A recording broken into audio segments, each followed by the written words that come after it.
দেখেছি টেকনাফ থেকে তেতুলিয়া শিরকের পক্ষে কত চিৎকার চেঁচামেচি দেখেছি।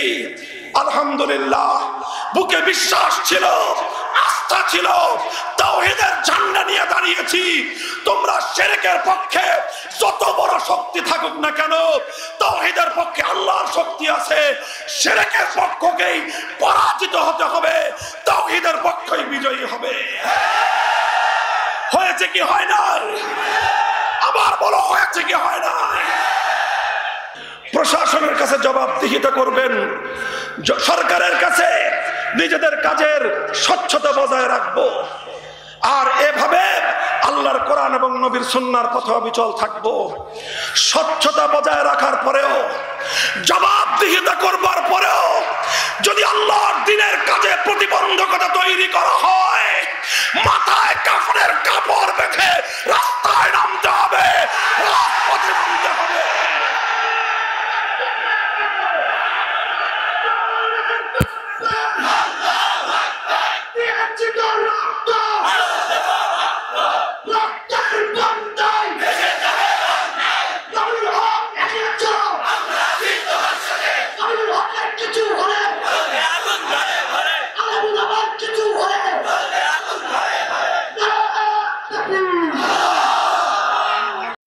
যে পৃথিবীর কোন ঝড় তুফান এই ভালোবাসার সম্পর্ককে ছিন্ন করতে পারে না।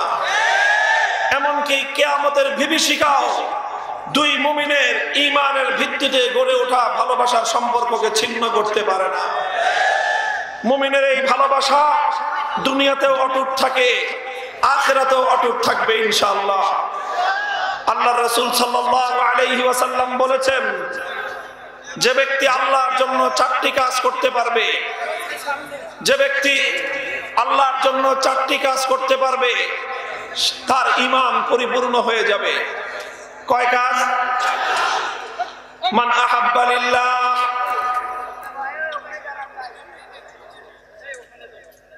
এই ভাই আপনি কথা বলতেছেন কেন? আপনি আরে লাল জামাওয়ালা আপনার মাঝখান দিয়ে সেরকম ডিস্টার্ব করলেন কেন? কথা বলেন না, আপনার কথা বলেন না। আপনাদেরকে বললাম আপনারা কেউ মুখ দিয়ে কথা বলবেন না, কেউ আরেকজনকে কথা বলবেন না যে ভাই সরে দাঁড়ান, ভাই চুপ করেন, ভাই এটা উপরে উঠে গেছে নিচে নেমে গেছে, কোনো কথা মুখ দিয়ে হবে না। কথা হবে কি দিয়ে? হাত দিয়ে ইশারা করেন, ইশারা করে কথা বলবেন। আল্লাহ রাসূল সাল্লাল্লাহু আলাইহি ওয়াসাল্লাম বলেছেন, যে ব্যক্তি আল্লাহর জন্য চারটি কাজ করবে, ফাকাদ ইসতাকমালাল ঈমান, তার ঈমান পরিপূর্ণ হবে। এক নম্বর কাজ, মান আহাব্বা লিল্লাহ, মান আহাব্বা লিল্লাহ, কাউকে ভালোবাসলে ভালোবাসবে একমাত্র আল্লাহর জন্য। দুই নম্বর হলো ওয়া আবগাদা লিল্লাহ, শুধু মুদ্রার এক পিঠ আল্লাহর জন্য হলে হবে না, উভয় পিঠ আল্লাহর জন্য হতে হবে। মহব্বত কার জন্য? ওয়া আবগাদা লিল্লাহ, কারো সঙ্গে শত্রুতা রাখলে সেই শত্রুতাটাও রাখবে কার জন্য? ওয়া আতা লিল্লাহ, কাউকে কিছু দিলে কার জন্য দিবে? আল্লাহর জন্য দিবে। ওয়া মানা লিল্লাহ, কাউকে কোনো কিছু দিতে অস্বীকার করলে কার জন্য করবে?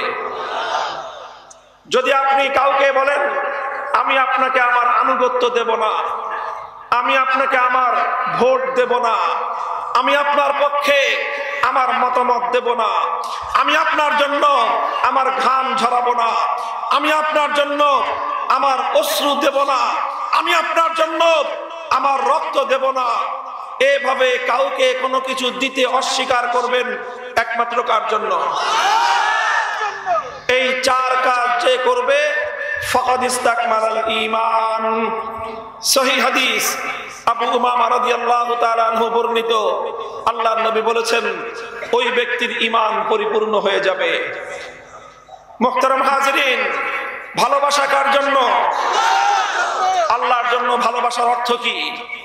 আল্লাহর জন্য ভালোবাসার অর্থ হলো আল্লাহ যাকে ভালোবাসতে বলেছেন তাকে ভালোবাসা। আল্লাহর জন্য ভালোবাসার অর্থ হলো আল্লাহ যাকে ভালোবাসতে বলেছেন তাকে ভালোবাসা, এক নম্বর। দুই নম্বর হলো আল্লাহর জন্য ভালোবাসার অর্থ হলো যে আল্লাহকে ভালোবাসে তাকে ভালোবাসা। আল্লাহর জন্য ভালোবাসার এই দুই ব্যাখ্যা এবং দুটোই আল্লাহর জন্য ভালোবাসার মধ্যে অন্তর্ভুক্ত।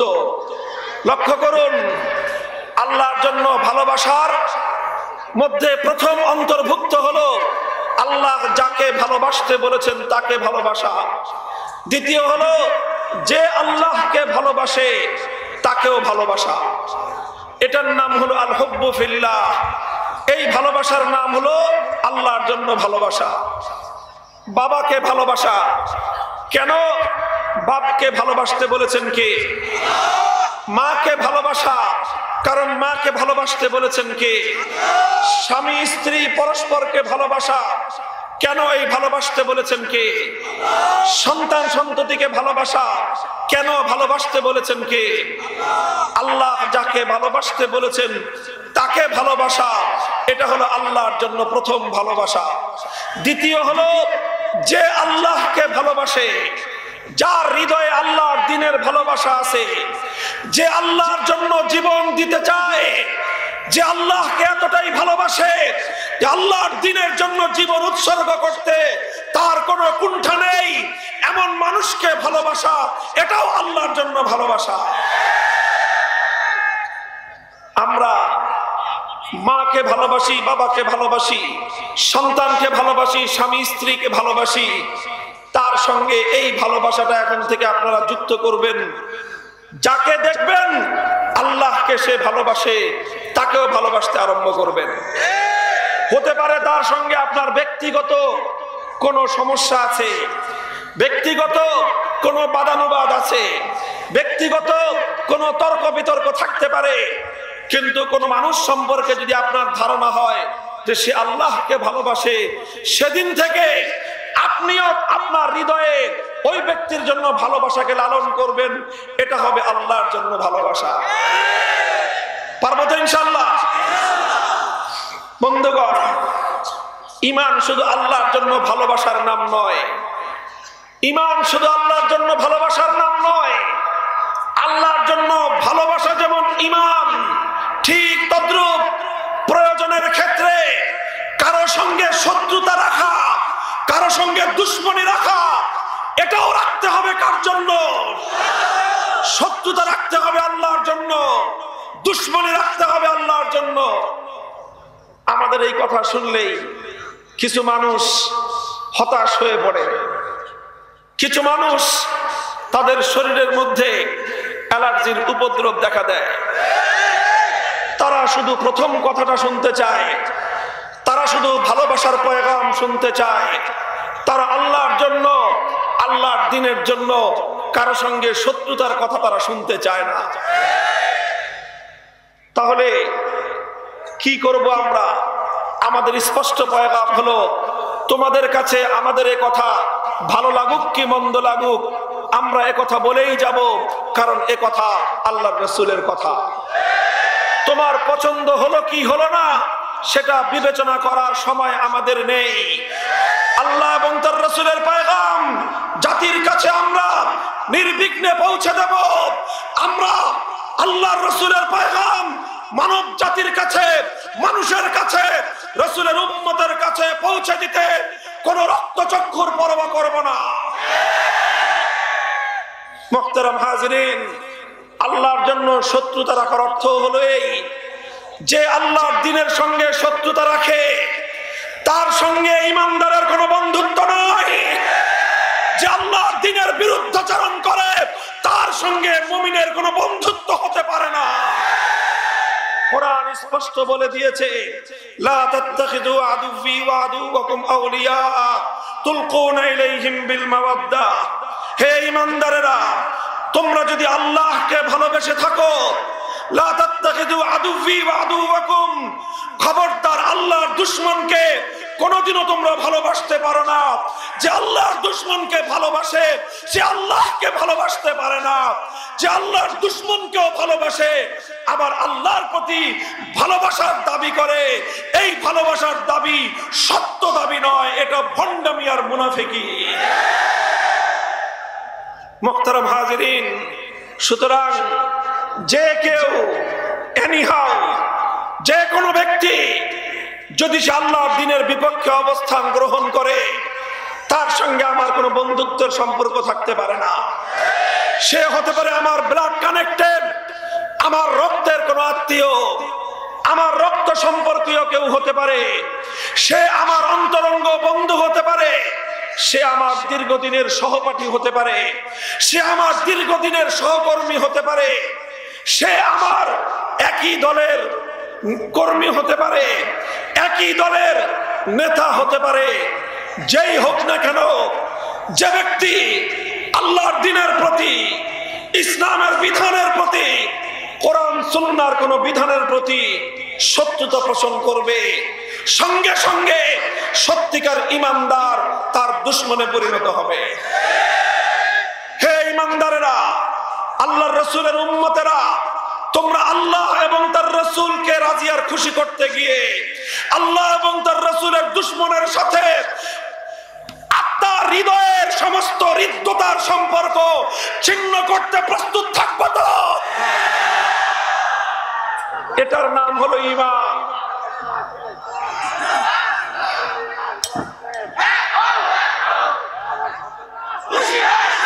আল হুব্বু ফিল্লাহ ওয়াল বুগযু ফিল্লাহ মিনাল ঈমান। রাসূল আকরাম সাল্লাল্লাহু আলাইহি ওয়াসাল্লাম বলেছেন, আল্লাহর জন্য ভালোবাসা এটাও ঈমান। আল্লাহর জন্য ভালোবাসা এটাও ঈমানের অঙ্গ। আবার যে আল্লাহর বিপক্ষে অবস্থান নিবে, আল্লাহর দ্বীনের বিপক্ষে অবস্থান নিবে, তার সঙ্গে শত্রুতা রাখা এটাও ঈমানের অঙ্গ, এটাও ঈমানের অঙ্গ। কাজেই আমরা সবার কাছে আমাদের কথা পরিষ্কার করে দিচ্ছি, পরবর্তীতে কেউ এ কথা বলতে পারবেন না যে হুজুর আপনারা আমাদেরকে দেখলে এত ক্ষিপ্ত হন কেন? আপনাদের সাথে আমাদের শত্রুতা কিসের?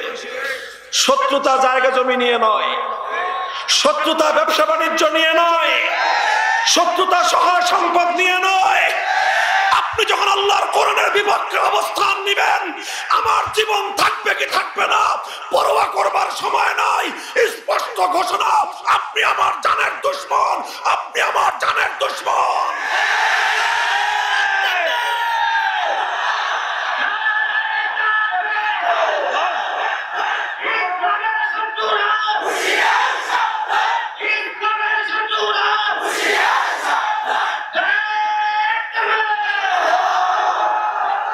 আল্লাহর জন্য শত্রুতা রাখা ঈমানের অঙ্গ। দৃষ্টান্ত সোনালী যুগে ভুরি ভুরি দৃষ্টান্ত। ছোট্ট একটা দৃষ্টান্ত দেই, অন্য আরেকটা কথা বলবো। হযরতে সাদ ইবনে আবি ওয়াক্কাস রাদিয়াল্লাহু তাআলা আনহু, আল্লাহর নবীর একজন উচ্চ মর্যাদা সম্পন্ন সাহাবী, আহাদুল আশারাতিল মুবাশশারা।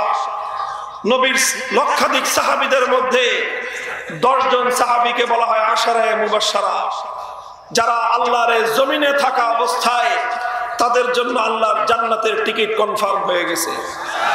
নবীজি ঘোষণা দিয়েছেন, হুম ফিল জান্নাহ, তারা সকলেই কোথায়? জান্নাতে। সেই 10 জনের একজন সাদ ইবনে আবি ওয়াক্কাস রাদিয়াল্লাহু তাআলা আনহু। সাদ ইবনে আবি ওয়াক্কাসের এক ভাই নাম হলো উতবা ইবনে আবি ওয়াক্কাস। উহুদের জিহাদে উতবা ইবনে আবি ওয়াক্কাস ছিল কাফের। সেই কাফের মক্কার কাফেরদের পক্ষ থেকে মুসলমানদের বিরুদ্ধে লড়তে এসেছে। উহুদের জিহাদের কথা আমরা জানি। উহুদের যুদ্ধেই রাসূল আকরাম সাল্লাল্লাহু আলাইহি ওয়াসাল্লামের উপর সবচেয়ে বড় আঘাত হয়েছে। নবীজির মাথার লোহার হেলমেট ভেঙে কড়াগুলো চোয়ালের হাড় ভেঙে মাথার মধ্যে ঢুকে গিয়েছিল। আল্লাহ নবীর মাথা থেকে রক্ত ঝরতে ঝরতে নবীজি বেহুশ হয়ে মাটিতে পড়ে গিয়েছিলেন। উহুদের জিহাদে আল্লাহ নবীর দমদাম দাঁত পড়ে গিয়েছিল আঘাতে। আল্লাহ নবীর গাল, কপাল, ঠোঁট, এক মুখের মধ্যে 3-3টি জখম হয়েছিল। সারা মুখমণ্ডল রক্তে রঞ্জিত হয়ে গিয়েছিল। নবীজির হাঁটুতেও আঘাত পেয়েছিলেন। উহুদের জিহাদে নবীজিকে যেই সকল কাফের দুরাচারেরা আক্রমণ করেছিল, যাদের আঘাতে প্যারা নবী সাল্লাল্লাহু আলাইহি ওয়াসাল্লামের পবিত্র শরীর থেকে অকাতরে রক্ত ঝরেছিল, সেই হামলাকারীদের মধ্যে একজন ব্যক্তির নাম হলো উতবা ইবনে আবি ওয়াক্কাস। এই উতবা হলো কে? সাদ ইবনে আবি ওয়াক্কাস রাদিয়াল্লাহু তাআলা আনহুর আপন ভাই, এক বাবার ঔরসের সন্তান। ভাই হয়ে আল্লাহর নবীকে আঘাত করেছে, নিজের ভাইয়ের হাত আল্লাহর নবীর রক্তে রঞ্জিত হয়েছে। এই কথা শুনবার পর নিজের অপর ভাই ইমানদার সাদ বিন আবি ওয়াক্কাসের প্রতিক্রিয়া কি ছিল, মনোভাব কি ছিল?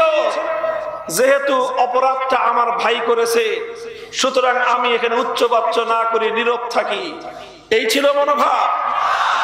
তিনি কি এমন চিন্তা করেছিলেন, যদি বেশি চিৎকার চেঁচামেচি করি তাহলে তো আমার ভাই ধরা পড়বে, সুতরাং আমার ভাইকে বাঁচানোর জন্য আমি এক্ষেত্রে কোনো প্রতিবাদ না করি, কোনো কথা না বলি, এই ছিল ওনার মনোভাব?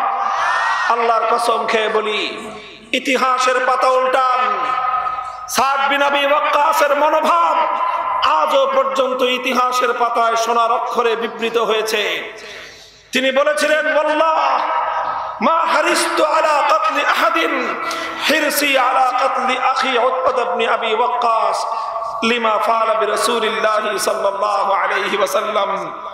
বলেন, আল্লাহর কসম খেয়ে বলি, যখন শুনলাম আমার ভাই তার হাত আমার নবীর পবিত্র রক্তে রঞ্জিত হয়েছে, তার হাতে আমার প্যারা নবীর রক্তের দাগ লেগেছে, সে আমার নবীর মুখমণ্ডলকে রক্তে রঞ্জিত করে দিয়েছে, এই কথা শোনার পর থেকে আমি আর স্থির থাকতে পারিনি।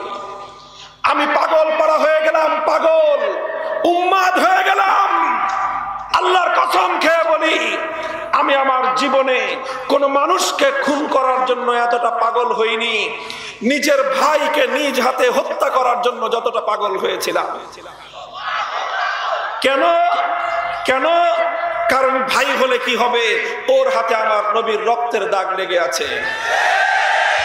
এই সাহাবীর এই আমলের আলোকে, কোরআন এবং হাদিসের আলোকে এই গোটা দক্ষিণবঙ্গের সমস্ত উলামায়ে কেরামের উপস্থিতিতে ফতোয়া জারি করতে চাই, যার হাত আল্লাহর নবীর রক্তে রঞ্জিত হবে, যার জুবান আল্লাহর নবীকে কটাক্ষ করবে, যে মুখ দিয়ে আল্লাহর নবীকে গালি দিবে, যে হাত দিয়ে আল্লাহর নবীর বিরুদ্ধে বিষোদ্গার করবে, তাকে হত্যা করতে চাওয়ার নাম হলো ঈমান।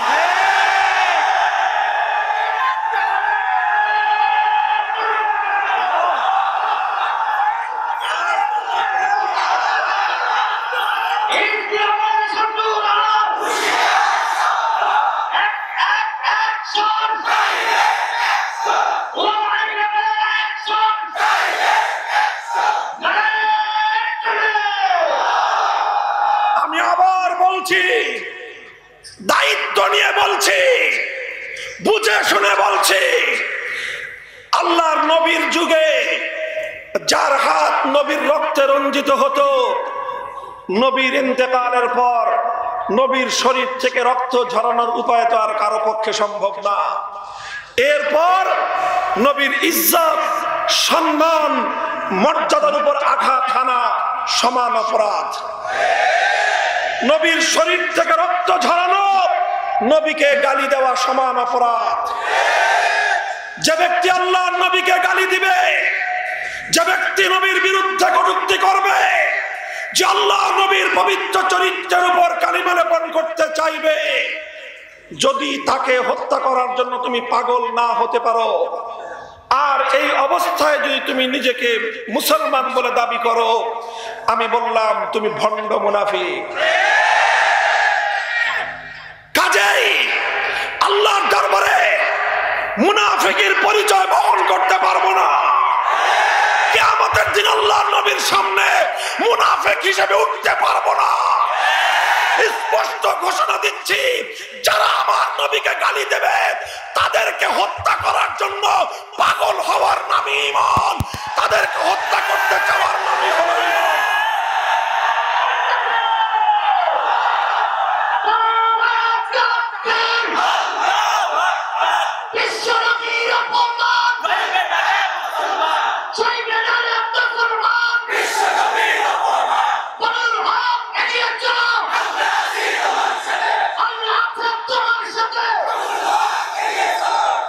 মুহতারাম হাজিরিন, শাতিমে রাসূল মাসআলা বলছি, কোরআন সুন্নাহ ইজমা কিয়াস ইসলামের ইতিহাসের 1400 বছরের সর্বসম্মত মাসআলা বলছি।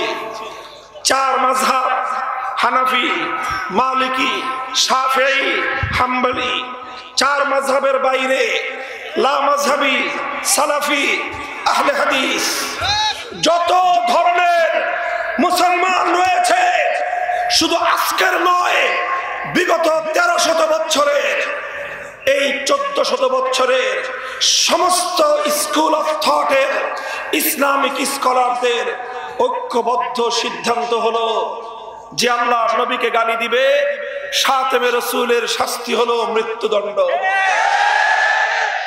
এই মৃত্যুদণ্ড কার্যকর করার দায়িত্ব মুসলমানদের শাসকের। এই মৃত্যুদণ্ড কার্যকর করার দায়িত্ব মুসলমানদের বিচার ব্যবস্থার। এই মৃত্যুদণ্ড কার্যকর করার দায়িত্ব হলো মুসলমানদের আদালতের। আদালত যদি দায়িত্ব পালন না করে, শাসক বর্গ যদি দায়িত্ব পালন না করে, এটা তাদের জন্য লজ্জা এবং কলঙ্কের বিষয়। সুতরাং হে আমাদের শাসক বর্গ, হে আমাদের বিচার ব্যবস্থা, তোমাদের কলঙ্ক মানে গোটা দেশের কলঙ্ক। এই কলঙ্ক থেকে আমরা মুক্তি চাই। এরপর যেই শাতিমে রাসূল নবীর দুশমনের শাস্তি হলো মৃত্যুদণ্ড, কার্যকর করার দায়িত্ব শাসক এবং বিচার ব্যবস্থার। তারা যদি দায়িত্ব পালন না করে, তাদের দায়িত্ব পালন না করার কারণে আল্লাহর রসুলের কোন আশিক উম্মত, আল্লাহর রসুলের কোন পাগল উম্মত নবী প্রেমে পাগল হয়ে যদি নবীর সেই দুশমনকে খতম করে দেয়, তাহলে এটা তার ব্যর্থতা নয়। এই যে বিচার বহির্ভূত হত্যাকাণ্ডের দায় সেই নবীর পাগল উম্মতের উপর বর্তাবে না। এই ব্যর্থতার দায় নিতে হবে আদালতকে, এই ব্যর্থতার দায় নিতে হবে শাসক বর্গকে। মুহতারাম হাজিরিন, আমি ছোট্ট একটা দৃষ্টান্তের মাধ্যমে আজকের এই উত্তাল সমুদ্রকে বিষয়টা বোঝাতে চাই। প্রশাসনের লোকজন আছেন, আপনারাও আমাদের এই কথাটা সুন্দরভাবে আপনাদের উদ্ধতন মহলে পৌঁছে দিন। দৃষ্টান্ত স্বরূপ, মায়ের সুসন্তান, আমরা আমাদের মায়ের সুসন্তান, কথা বলেন। কোন মায়ের সুসন্তান যদি দেখে তার চোখের সামনে কোন লম্পট তার মায়ের ইজ্জত লুণ্ঠন করার চেষ্টা করছে, সেই অবস্থায় কোন মায়ের সুসন্তান মায়ের ইজ্জত লুণ্ঠিত হওয়ার এই দৃশ্য চেয়ে চেয়ে দেখবে? দেখতে পারবে? মায়ের সুসন্তান মায়ের ইজ্জতের হেফাজতের জন্য সেই কুলাঙ্গার লম্পটকে খতম করে দিবে। এটাই মাতৃদুগ্ধের অধিকার, এটাই মায়ের গর্ভে ধারণ করার অধিকার।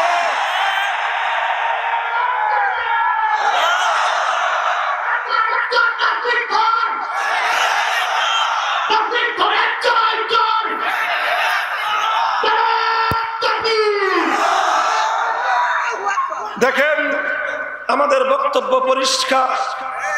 নাস্তিককে খতম করার কথা আমি বলিনি, আমি বলেছি নবীর দুশমনকে খতম করার কথা। কথা খুব ব্যালেন্স, দায়িত্ব নিয়ে কথা বলছি আমি, পরিষ্কার বক্তব্য। বলছিলাম আপনার চোখের সামনে আপনার মায়ের ইজ্জত লুণ্ঠিত হচ্ছে, দেখে দেখে চুপ করে নীরবে বরদাস্ত করবেন, নয় লম্পটকে খতম করবেন? মায়ের যদি দুধ পান করে থাকেন, আপনার কাছে যদি আপনার মায়ের দুধের মূল্য থেকে থাকে, মা যে 10 মাস 10 দিন আপনাকে গর্ভে গর্ভে ধারণ করেছেন, সেই গর্ভধারিণী মায়ের ইজ্জত এবং সম্ভ্রমের দাম যদি আপনার কাছে থেকে থাকে, আপনার চোখের সামনে থেকে ওই লম্পট আর তার জীবন নিয়ে ফিরতে পারবে না। মায়ের ইজ্জতের উপর আক্রমণকারী লম্পট খতম করার পর এবার এসেছে শাসক আর আদালত আপনাকে জিজ্ঞাসা করতে, লম্পট রে মারলা কেন, লম্পট রে মারলা কেন? এবার তোমাকে বিচারের কাঠগড়ায় দাঁড়াতে হবে। আপনি কি জবাব দিবেন? আপনার জবাব পরিষ্কার হবে, আমার মায়ের ইজ্জতের নিরাপত্তা দেওয়ার দায়িত্ব আপনার ছিল না? আমার মায়ের ইজ্জতের উপর যেন কোনো লম্পটের আক্রমণ না হয়, সেই দায়িত্ব, নিরাপত্তা দেওয়ার দায়িত্ব নিতে না পারলে আপনি শাসন ক্ষমতায় অধিষ্ঠিত হওয়ার কোন অধিকার রাখে না, কোন অধিকার রাখে না।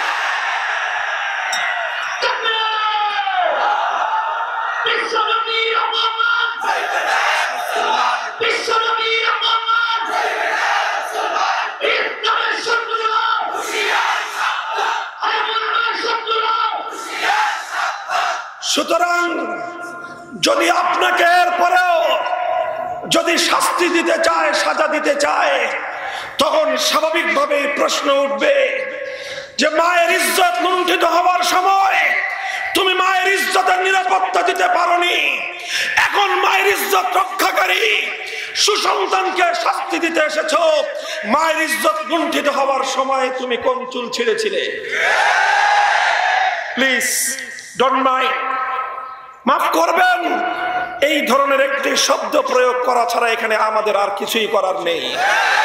দুঃখিত, আমরা এই জায়গাটায় এর চেয়ে ভদ্রচিত কোনো শব্দ প্রয়োগ করার অবকাশ নেই।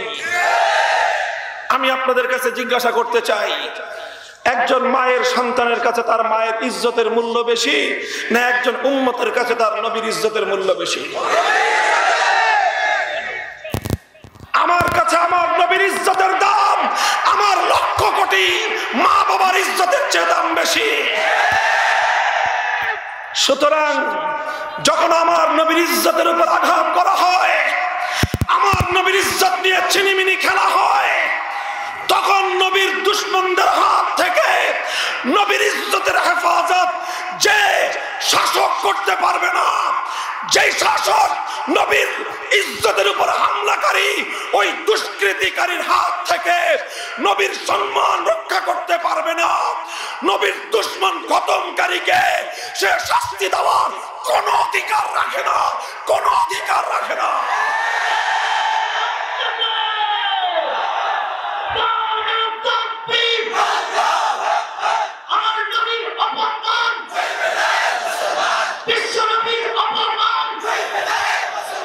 সুতরাং 2013 সালে আল্লামা আহমদ শফীর এটাই ছিল মূল কথা।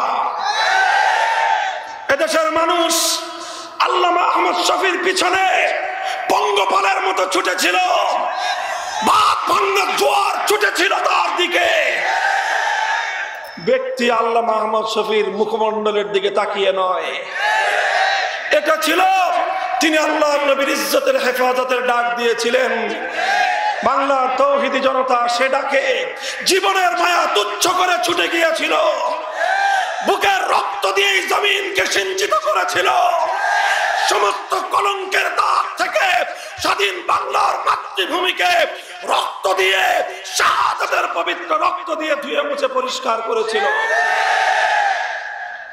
দুর্ভাগ্যজনক আমাদের জন্য, দুঃখজনক আমাদের জন্য, এখনো আল্লাহর নবীর ইজ্জতের উপর আক্রমণকারী, নবীর দুশমন, নবীর বিরুদ্ধে কটাক্ষকারীর সর্বোচ্চ শাস্তির বিধান মৃত্যুদণ্ডের আইন মুসলমানদের সংসদ পাশ করতে পারেনি।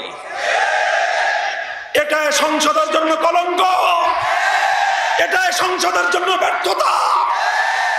আমরা পরিষ্কার বলি, আমাদের ধমনীতে যতদিন রক্তের প্রবাহ আছে, আমাদের হৃদয়ে যতদিন স্পন্দন আছে, আমাদের দেহে যতদিন প্রাণ আছে, আল্লাহ নবীর ইজ্জতের হেফাজতের জন্য নবীর দুশমনের বিরুদ্ধে আমরা সর্বোচ্চ শাস্তি মৃত্যুদণ্ডের আইন চাই, মৃত্যু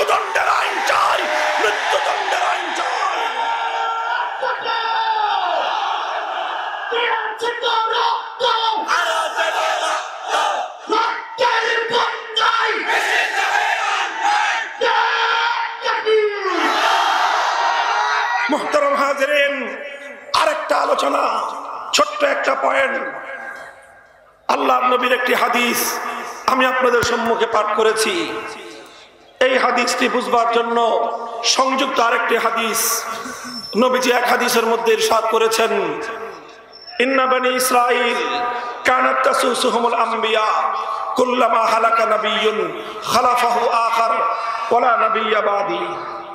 নবীজি বলেছেন, আমার আগে হাজার হাজার বছর পর্যন্ত বনি ইসরাইলের মধ্যে জাতি এবং উম্মতের দায়িত্ব, নেতৃত্ব ছিল নবীদের কাঁধে। কাদের কাঁধে? কথা বুঝেন? উম্মতের নেতৃত্ব কারা দিতেন? নবীগণ। জাতির নেতৃত্ব কারা দিতেন?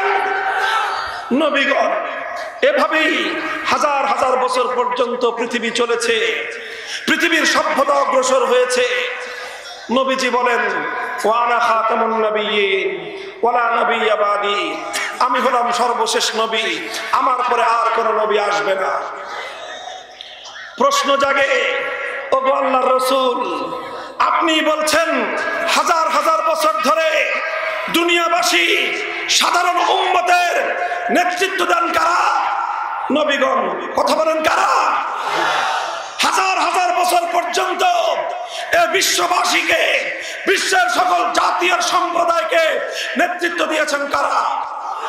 নবীগণ, আম্বিয়া কেরাম, রাসূলগণ। আমাদের নবী হলেন সর্বশেষ নবী, নবীর পরে আর কোন নবী নাই। তাহলে প্রশ্ন জাগে, ওগো নবী, তাহলে সাধারণ মানুষের দায়িত্ব এখন কারা পালন করবে? সাধারণ মানুষের নেতৃত্বের এই জোয়াল কারা কাঁধে তুলে নিবে?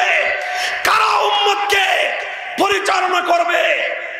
এই প্রশ্ন আল্লাহর নবীর ওই হাদিস থেকে উত্থাপিত হয়। শাইখুল হাদিস আল্লামা আজিজুল হক রাহমাতুল্লাহি আলাইহিকে আমি অসংখ্যবার বলতে শুনেছি। তিনি বলতেন, আল্লাহর নবী এই প্রশ্নের জবাব দিয়েছেন আরেকটি হাদিসের মধ্যে।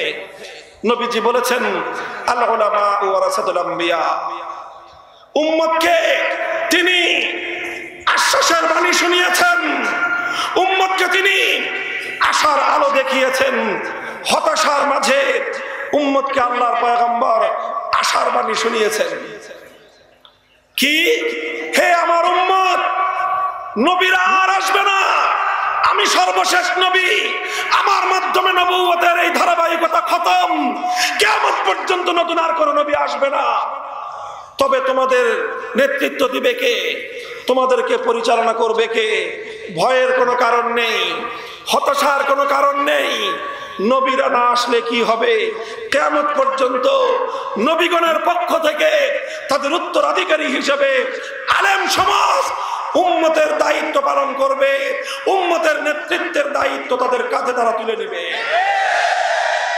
মুহতারাম হাজিরিন, খুব লক্ষ্য করে বুঝেন, আল্লাহর নবী এই হাদিসের মাধ্যমে উম্মতের সাধারণ জনতার প্রতি একটা বার্তা দিয়েছেন, আর উম্মতের আলেম সমাজের প্রতি আরেকটা বার্তা দিয়েছেন। দুটো বার্তা পরিষ্কার বুঝে নিন।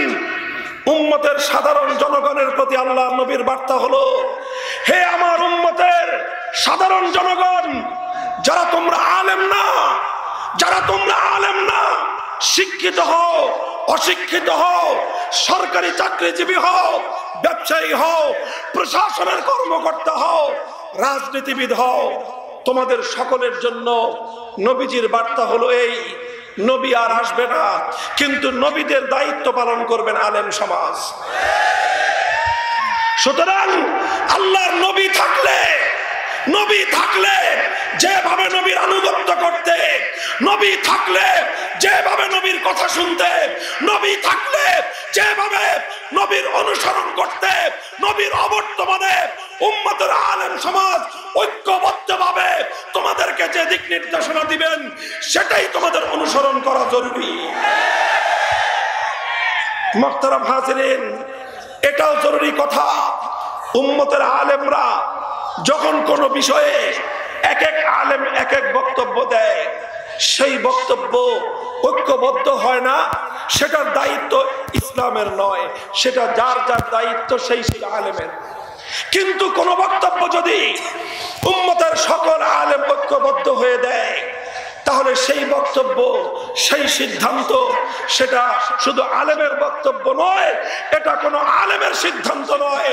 যেই বক্তব্য আর সিদ্ধান্ত সমস্ত আলেম সমাজ ঐক্যবদ্ধ হয়ে দিবে কোরআন হাদিসের ফয়সালা অনুযায়ী, সেটাই আল্লাহর সিদ্ধান্ত, সেটাই ইসলামের বক্তব্য।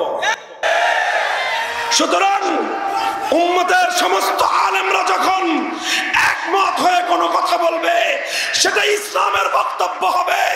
হে উম্মতের সাধারণ জনগণ, সেই বক্তব্যকে অনুসরণ করা তোমাদের জন্য তেমন জরুরি, স্বয়ং আল্লাহর নবী উপস্থিত থাকলে তার অনুসরণ করা যেমন জরুরি ছিল।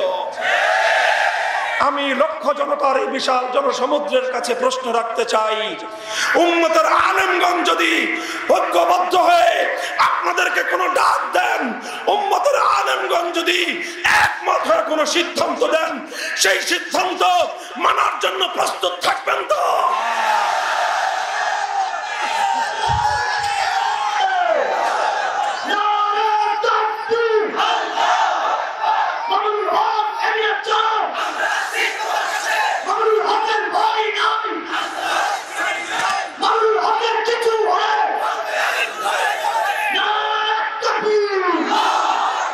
এই হাদিসের মধ্যে দ্বিতীয় বার্তা, হে আলেম সমাজ, চুয়াডাঙ্গা জেলা উলামা পরিষদ, দক্ষিণবঙ্গের শীর্ষ আলেমগণ, এই যে খুলনার শাইখুল হাদিস বসে আছেন, দক্ষিণবঙ্গের শীর্ষ উলামায়ে কেরাম বসে আছেন, হে আমার নবীন প্রজন্মের উলামায়ে কেরাম, তোমাদেরকে লক্ষ্য করে আল্লাহর নবীর এই হাদিসের একটি বার্তা রয়েছে। সেই বার্তা হলো, আলেম হওয়ার অর্থ কোন খেতাব ধারণ করা নয়। আলেম হওয়া এটা 10টা ডিগ্রির মতো শুধু সনদ অর্জন করা নয়। আলেম হওয়ার অর্থ শুধু একটা লকব আর একটা খেতাব ব্যবহার করবা। আলেম হওয়ার অর্থ শুধু এটা নয়, বরং আলেম হওয়ার অর্থ হলো আল্লাহর নবীর পরে নবীর উত্তরাধিকারের দায়িত্বের জোয়ান নিজের কাঁধে তুলে নেওয়া। সুতরাং আলেমদের দায়িত্ব হলো উম্মতকে যে কোনো ক্রান্তিকালে সঠিক পথ দেখানো, উম্মতকে যে কোনো পরিস্থিতিতে হক এবং হক্কানিয়তের পথে পরিচালিত করা, উম্মতকে সঠিক পথের দিশা দেওয়া, সেটা উম্মতের আলেমদের দায়িত্ব। সে দায়িত্ব যদি সরলভাবে পালন করা যায়, উম্মতের আলেমদেরকে সে দায়িত্ব সরলভাবে পালন করতে হবে। কিন্তু সে দায়িত্ব পালন করতে গিয়ে যদি জীবনের ঝুঁকি আসে, সে দায়িত্ব পালন করতে গিয়ে যদি কোন আলেমের উপর কোন হুমকি আসে, সে দায়িত্ব পালন করতে গিয়ে আলেম সমাজকে যদি জুলুম আর নির্যাতনের শিকার হতে হয়, হে উম্মতের আলেমগণ, মনে রেখো আল্লাহর নবী তোমার কাছে, আমার কাছে, আলেমদের কাছে এই ইতিম উম্মতকে আমানত রেখে গেছেন। কথা বলেন। আল্লাহর নবী তিনি নিজেই বলেছেন, ইন্নামা আনা লাকুম মিসলাল ওয়ালিদি লিওয়ালাদিহি, হে আমার উম্মত, আমি হলাম তোমাদের জন্য পিতার মতো। কার মতো? সহিহ হাদিস, বুখারীর হাদিস। পিতার মৃত্যুর পরে সন্তান ইতিম হয়ে যায়। সুতরাং আল্লাহর নবীর ইন্তেকালের পর উম্মত ইতিম হয়েছে। এই ইতিম উম্মতের দায়িত্ব আল্লাহর নবী উম্মতের আলেমদের হাতে সুপর্দ করে গিয়েছেন। সুতরাং হে আলেম সমাজ, হুঁশিয়ার, কিয়ামতের দিন আল্লাহর নবীর এই ইতিম উম্মতের সঙ্গে তোমরা কি আচরণ করেছো?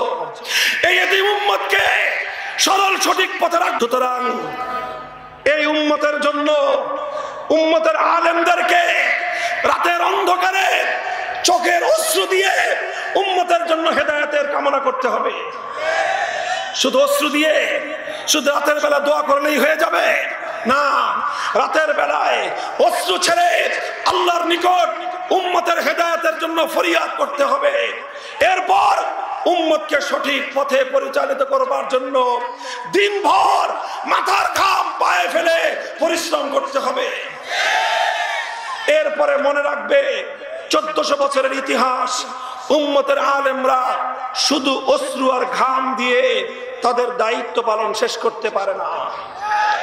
আবার বলছি, শুধু অশ্রু আর ঘাম দিয়ে উম্মতের আলেমদের দায়িত্ব পালন শেষ হয় না। অনেক সময় পরিস্থিতি তৈরি হয়, অনেক সময় পরিবেশ তৈরি হয়, চোখের অশ্রু আর মাথার ঘাম ফলানোর পাশাপাশি প্রয়োজনে বুকের তাজা রক্ত দিতে হয়, বুকের তাজা রক্ত দিতে হয়।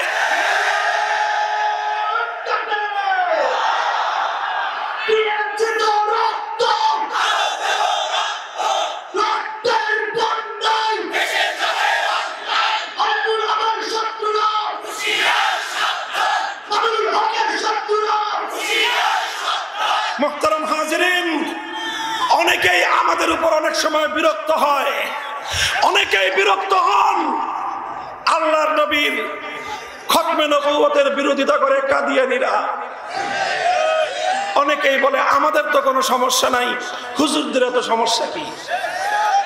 নবী কি খালি হুজুরদের নাকি? আমাদের তো নবী, আমাদের যদি সমস্যা না হয় হুজুরদের সমস্যাটা কি?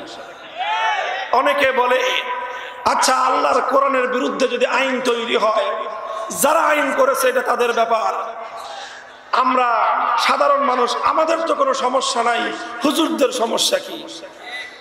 রাস্তার মোড়ে মোড়ে যখন শিরকি সংস্কৃতি প্রতিষ্ঠিত হয়, ইসলামী জনপদ থেকে যখন তাওহীদ এবং একত্ববাদের গৌরব এবং মর্যাদাকে পুনরুজ্জীবিত করা হয়, অনেকে এসে এসে তামসা দেখে আর হুজুররা অস্থির হয়ে পড়ে।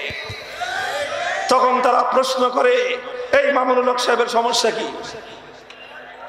এই হুজুরদের সমস্যা কি?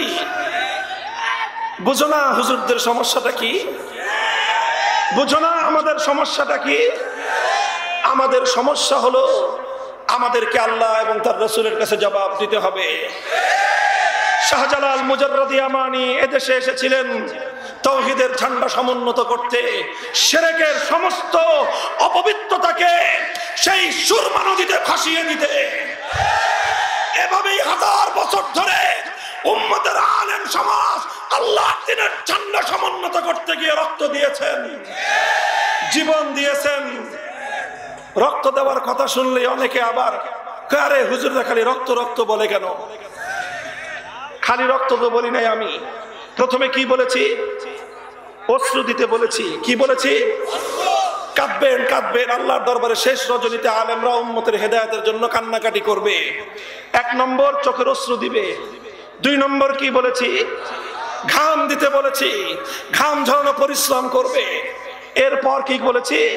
রক্ত আর ঘামে যদি কাজ না হয়, রক্ত আর ঘামে যদি কাজ না হয়, আল্লাহর নামের 1000 বার শপথ করে বলছি, উম্মতের দায়িত্বের আমানত পালন করবার জন্য শুধু নিজে নয়, নিজের পুত্র পরিজন সন্তান সন্ততিকে হাসি মুখে শাহাদাতের পথে কুরবান করে দিতে আমরা প্রস্তুত।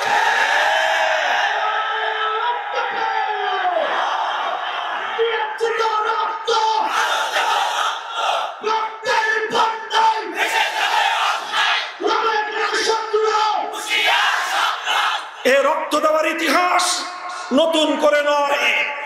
ইসলামের 4 মাযহাবের 4 ইমামের 3 জন, 4 ইমামের 3 জন, ইমাম আবু হানিফা, ইমাম মালিক, ইমাম আহমদ ইবনে হাম্বল, সময়ের অত্যাচারী জালিমের কারণে তাদেরকে রক্ত দিতে হয়েছে, তাদেরকে জুলুম এবং নির্যাতনের শিকার হতে হয়েছে।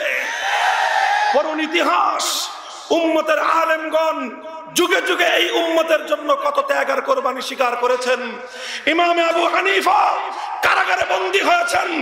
এখানেই শেষ নয়, বিষ প্রয়োগ করে ইমাম আবু হানিফাকে হত্যা করা হয়েছে। ইমাম আহমদ ইবনে হাম্বল প্রতিদিন তাকে বেত্রাঘাত করা হতো, আর প্রতিদিনের বেত্রাঘাতে তার শরীর থেকে রক্তের স্রোত প্রবাহিত হতো। শাসক বলতো আহমদ, আমার কথা মেনে নাও, তাহলে তোমাকে আমি ছেড়ে দেব, আর না হয় এভাবেই তোমাকে চাবুক দিয়ে পেটাতে পেটাতে তোমাকে খতম করে ফেলবো, মুক্তি পাবে না। ইমাম আহমদ ইবনে হাম্বল পরিষ্কার জবাব দিতেন, ইতুনি বিকিতাবিল্লাহি ওয়া সুন্নতি রাসূলিহি আত্তাবিকুম। হে অত্যাচারী শাসক, বেত্রাঘাত করে চাবুক মেরে আহমদ ইবনে হাম্বলের মুখের ভাষা পরিবর্তন করতে পারবে না। কোরআনের দলিল আনো, আল্লাহ নবীর হাদিসের প্রমাণ আনো। আহমদ ইবনে হাম্বলকে বলতে হবে না, আহমদ ইবনে হাম্বল তোমাদের কথা মেনে নিবে। আর মনে রেখো, যদি তুমি কোরআন সুন্নাহর বিরুদ্ধে কথা বলো, আহমদ ইবনে হাম্বলের দেহে প্রাণ থাকতে তোমার সাথে একমত আহমদ হবে না। গেল ইমাম আহমদ ইবনে হাম্বলের কথা। পড়ুন মুহাদ্দিস আযম সুফিয়ান সাউরীর ইতিহাস। তাকে সময়ের অত্যাচারী শাসকের নিপীড়নের শিকার হয়ে নিজের দেশ ছাড়তে হয়েছিল। আসেন আমিরুল মুমিনিন ফিল হাদিস ইমাম বুখারী রাহমাতুল্লাহি আলাইহি, মুহাম্মদ ইবনে ইসমাঈল আল বুখারী, সারা দুনিয়া যার কাছে ঋণী, পুরা উম্মতে মুহাম্মাদিয়া কিয়ামত পর্যন্ত যার বুখারী শরীফের কাছে ঋণী থাকবে। ইমাম বুখারী রাহমাতুল্লাহি আলাইহি যখন হাদিস পড়াতেন ৯০,০০০ ছাত্র ওনার কাছ থেকে হাদিস পড়ত। সময়ের শাসক এই দৃশ্য দেখে ঈর্ষান্বিত হয়ে গেল যে আমি এত বড় সিংহাসনে বসে থাকি, মানুষ ডাকলে স্বাভাবিকভাবে ৯ জন পাই না, আর এই সালার চটের উপর বসে এই মোল্লা এক কিতাব পড়ায় ৯০,০০০ উম্মত তার জন্য লাইন ধরে দাঁড়িয়ে থাকে। ঈর্ষান্বিত হয়ে ইমাম বুখারীর প্রতি সে ফরমান জারি করলো, হে মুহাম্মদ ইবনে ইসমাঈল, আগামীকাল থেকে তুমি আমার শাহী মহলে এসে আমার সন্তানদেরকে তোমার এই কিতাব পড়িয়ে যাবে। তুমি আসবা, কিতাব পড়াবা, যত টাকা লাগে আমি তোমাকে টাকা দিব।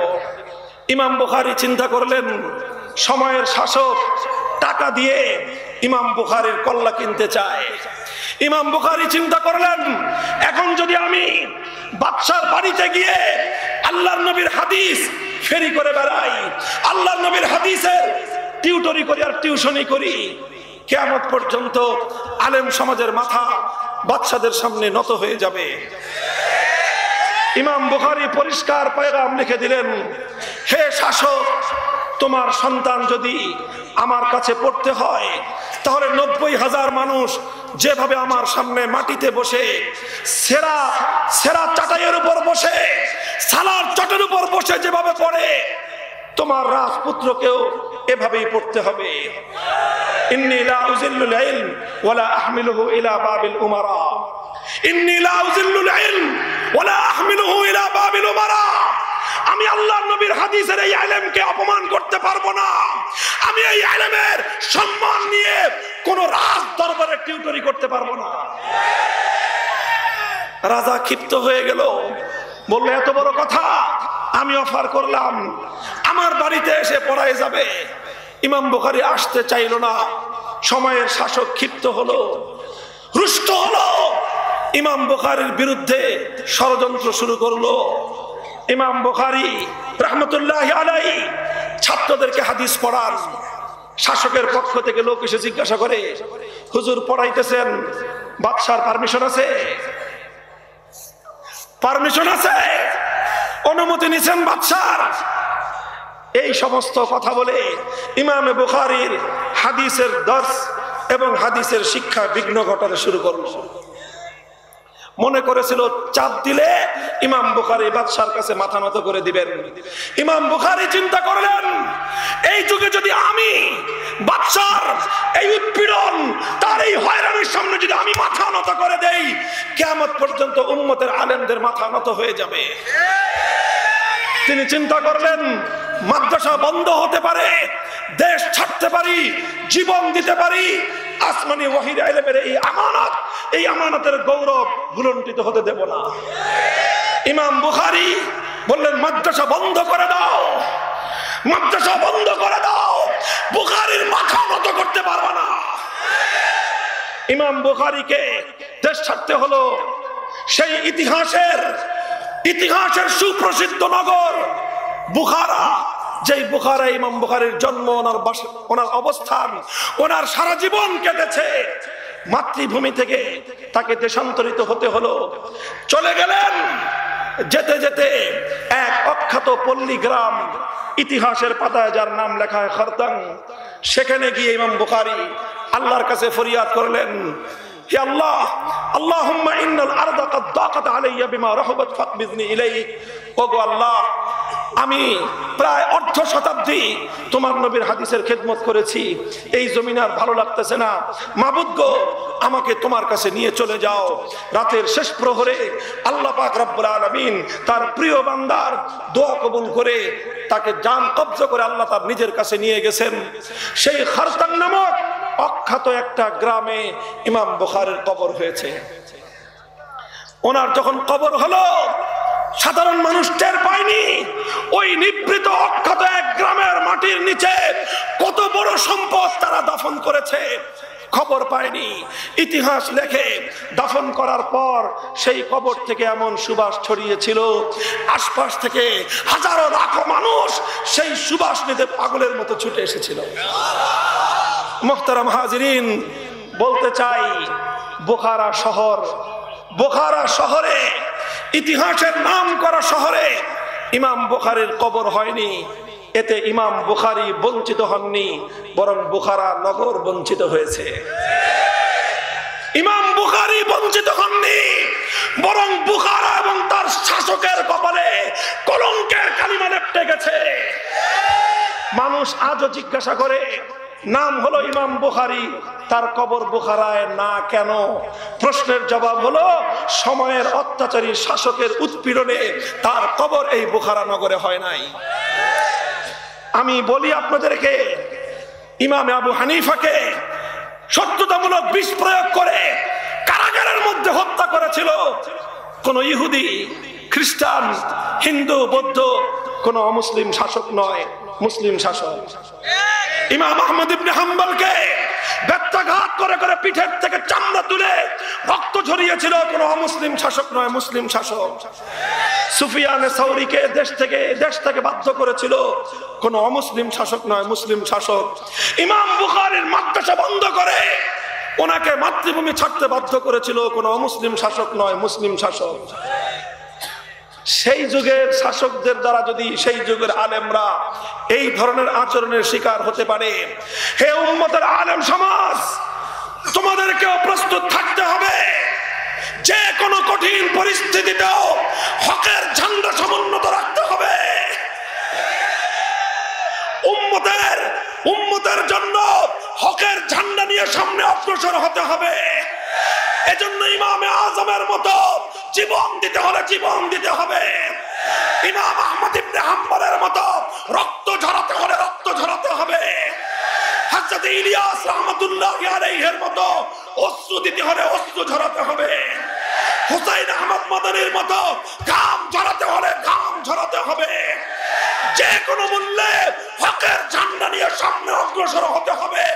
কোন পরিস্থিতিতেই পিছু হটা যাবে না, পিছু হটা যাবে না।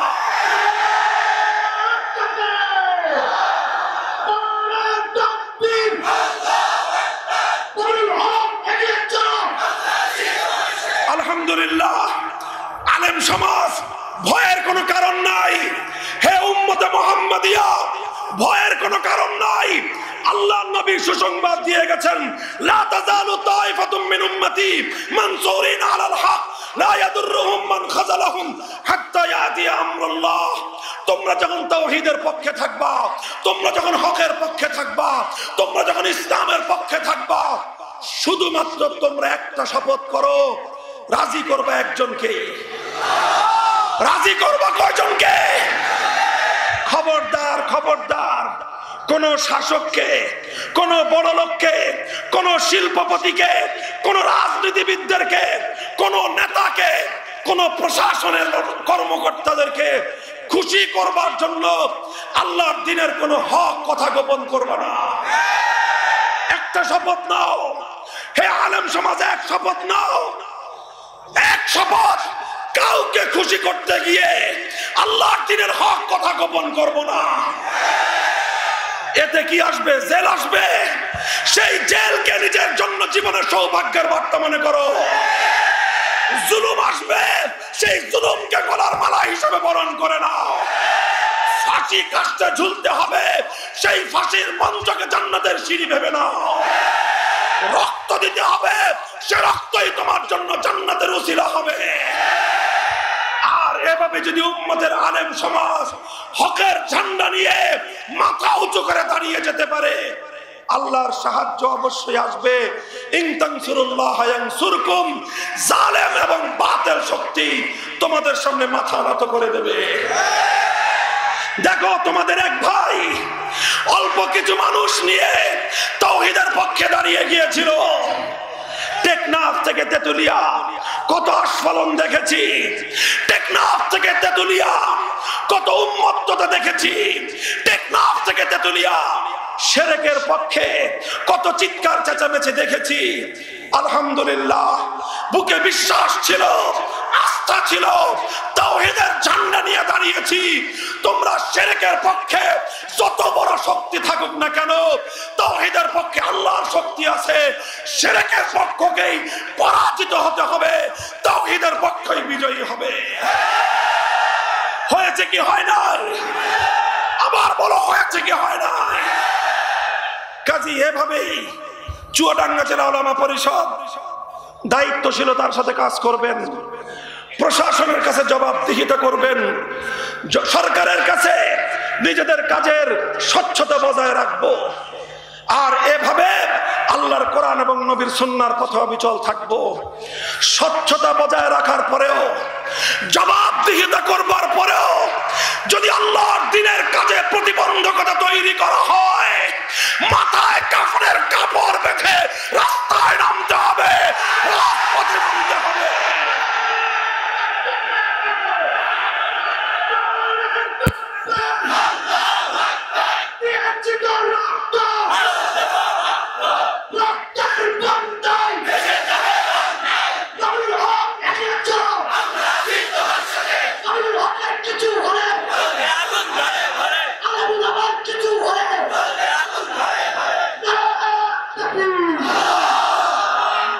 একটা সাহসের সূত্র শুনিয়ে তোমাদেরকে আলোচনা সমাপ্ত করছি। সাহসের সূত্র, সাহসের মূল মন্ত্র শুনিয়ে যাই। হযরত ওমর বলতেন, ইয়া রাসূলুল্লাহ, আলাসনা আলাল হাক্কি ওয়া হুম আলাল বাতিল। আমরা হকের পক্ষে, ওরা বাতিলের পক্ষে। আলাইসা কাতলানা ফিল জান্নাতি ওয়া কাতলাহুম ফিন নার। হকের পথে থেকে মৃত্যুবরণ করলে আমরা কি জান্নাতে যাব না? বাতিলের পক্ষে থেকে যে মরবে, ওর ঠিকানা কি জাহান্নাম হবে না? তাহলে হে ইমানদার, ভয় কিসের? ও যদি বাতিলের পক্ষ হয়ে নতি স্বীকার করতে না পারে, তুমি হকের পক্ষে কেন নতি স্বীকার করবা? ও মরলে যাবে জাহান্নামে, ও মরলে পুড়বে জাহান্নামের আগুনে। ও যদি মাথা নত করতে না পারে, তুমি জান্নাতের মেহমান হয়ে কেন মাথা নত করবা? কেন মাথা নত করবা? কাজেই আল্লাহর দ্বীনের জন্য আমরা কথা বলবো, কোন ব্যক্তি স্বার্থে নয়, কোন আলেম হালুয়া রুটির লোভে নয়, ব্যক্তি স্বার্থে নয়, কারো রাজনৈতিক হাতিয়ার হওয়ার জন্য নয়, কারো রাজনৈতিক এজেন্ডা বাস্তবায়নের জন্য নয়। কথা বলবো একমাত্র কাকে রাজি করতে, একমাত্র কার দিনকে বিজয়ী করতে। তুমি যখন আল্লাহর দ্বীনের পক্ষে, তুমি যখন হকের পক্ষে, এবার যে তোমার বিপক্ষে দাঁড়াবে, কোনো ভয় নেই। লড়াইয়ের ময়দানে নামো, লড়াইয়ের ময়দানে নামো, বিজয় তোমার পদচুম্বন করবে ইনশাআল্লাহ। নাসরুম মিনাল্লাহি ওয়া ফাতহুন করিব, নাসরুম মিনাল্লাহি ওয়া ফাতহুন করিব, নাসরুম মিনাল্লাহি ওয়া ফাতহুন করিব। ওয়া আখিরু দাওয়ানা আলহামদুলিল্লাহি রাব্বিল আলামিন। ওয়াসসালামু আলাইকুম ওয়া রাহমাতুল্লাহ।